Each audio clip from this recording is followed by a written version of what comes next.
क्या आपने कभी सोचा है घमंड का अंजाम क्या हो सकता है? चलिए देखते हैं।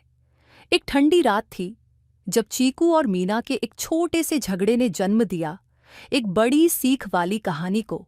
आइए सुनिए नानी के साथ घमंड का परिणाम। मीना, मैं दौड़ में सबसे तेज हूं।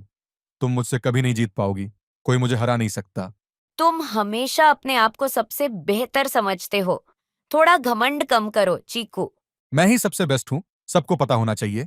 नानी मुस्कुराते हुए कमरे में आती है। अरे, इतना झगड़ा क्यों कर रहे हो तुम लोग? कभी कभी गुस्से में हम ऐसी बातें बोल देते हैं जो सच नहीं होती, लेकिन याद रखना, सच बोलना सबसे अच्छी बात है। और घमंड घमंड इंसान को अकेला कर देता है। चलो, मैं तुम दोनों को एक कहानी सुनाती हूँ जिसमें घमंड का परिणाम बताया गया है। घमंड की दीवारों को गिराओ, दिल के दरवाजे खोल आओ, मिठास से हर दिल को भर दो, दोस्ती का अमृत सबको चखाओ। एक बार की बात है, एक जंगल में शेर और बंदर रहते थे। शेर बहुत घमंडी था।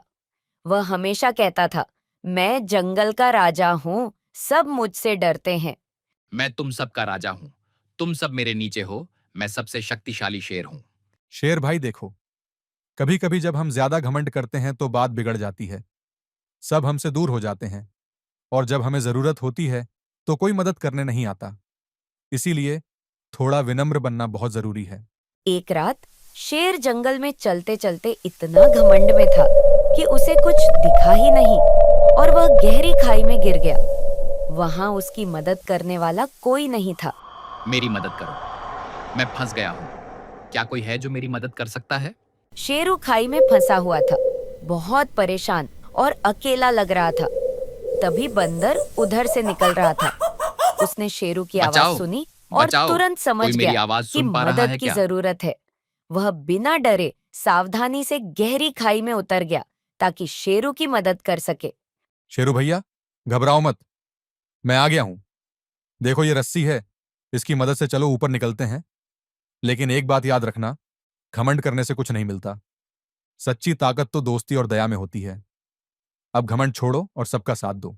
बंदर भाई, तुम्हारी बात सच है। मैं इतना घमंडी था कि अपने दोस्तों की कदर नहीं की। अब समझ आया कि घमंड ने मुझे अकेला कर दिया। देखा शेरू भाई, जब दिल बड़ा होता है तभी सच्ची ताकत मिलती है। चलो, अब हम सब मिलकर दोस्ती और सच्चाई से जंगल को खुशहाल बनाते हैं। हाँ बंदर भाई, अब से मैं अपना घमंड छोड़ूंगा, सबका साथ दूंगा और सबकी मदद करूंगा। अगले दिन सुबह जब सूरज की पहली किरणें जंगल में फैली तो शेरू और मिट्ठू मुस्कुराते हुए खाई से निकल आए। शेरू अब बदल चुका था। उसके चेहरे पर अब घमंड नहीं बल्कि दोस्ती की चमक थी। सारे जानवर उन्हें देखकर खुश हो गए। शेरू ने सबके सामने माफी मांगी और वादा किया कि अब वह सबका साथ देगा, सबकी मदद करेगा। और उस दिन से जंगल में फिर कभी घमंड की गूंज नहीं सुनाई दी। बस हंसी, प्यार और साथ की मीठी आवाजें गूंजती रहीं। मुझे समझ आ गया नानी, घमंड से दूरी और दोस्ती से जिंदगी में सच्ची खुशी मिलती है। अब से मैं कभी घमंड नहीं करूंगा। वाह बेटा, अब तो चीकू पूरा कहानी वाला बंदर बन गया। बहुत अच्छा। प्यार और दोस्ती सबसे बड़ा तोहफा है।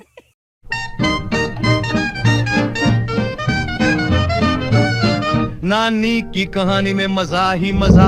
शेरू ने सीखा अब नहीं करता गुस्सा, बंदर ने बढ़ाई मदद की डोरी। चीकू मीना बोले क्या प्यारी थी ये स्टोरी। घमंड छोड़ो, दोस्ती निभाओ, हर दिन मुस्कुराओ, मिल के गाओ।